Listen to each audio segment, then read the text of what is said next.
নববিন্দু বৃত্তের ব্যাসার্ধ 6 সেন্টিমিটার হলে পরিবৃত্তের ক্ষেত্রফল কত?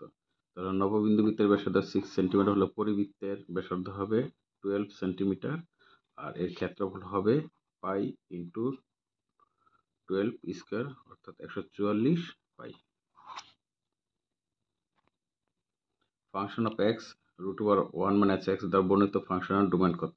তাহলে এই রুট এর ভিতরে যে মানটি থাকবে সেটি হবে 1 minus x greater than or equal কত 0 বা 1 গ্রেটার দেন অর ইকুয়াল কত এক্স।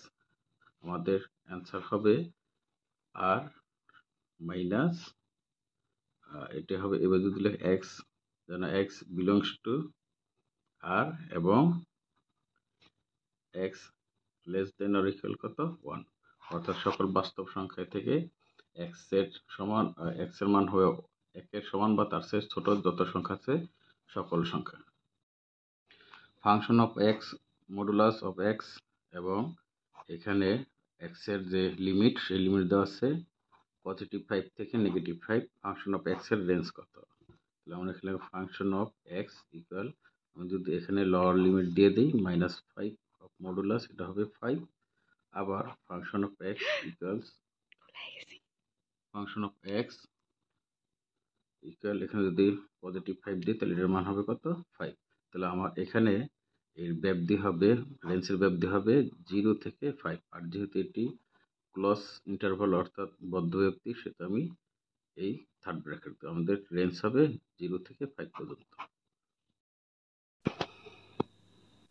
আচ্ছা, ত্রিভুজ এবিসি এর মধ্যমা এডি বিসি 6 সেন্টিমিটার হলে A square plus AB square plus AC square সমান কত?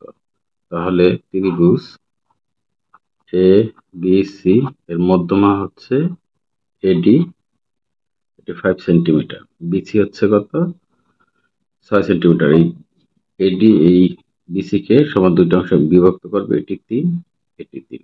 আচ্ছা, এখন এবি স্কয়ার অর্থাৎ এবি স্কয়ার আর এসি স্কয়ার অ্যাপোলোনিয়াসের সূত্র অনুযায়ী আমরা জানি ত্রিভুজের যে কোনো দুইটি বাহুর বর্গের সমষ্টি অপর বাহুর অর্ধেক অর্থাৎ এই বিডি স্কয়ার প্লাস হবে এই মধ্যমা এডি স্কয়ার এর বর্গের সমষ্টির দ্বিগুণ। তাহলে এখানে 2 বিডি এর মান আছে 3 তারপর স্কয়ার আর এডি এর মান আছে কত 5 স্কয়ার 2 এটি হচ্ছে 9 আর 25। তাহলে এর মান হবে 2 ইন্টু কত 34, 34 এর 2 দিয়ে গুণ করলে 68। আমাদের এটার মান হবে 68।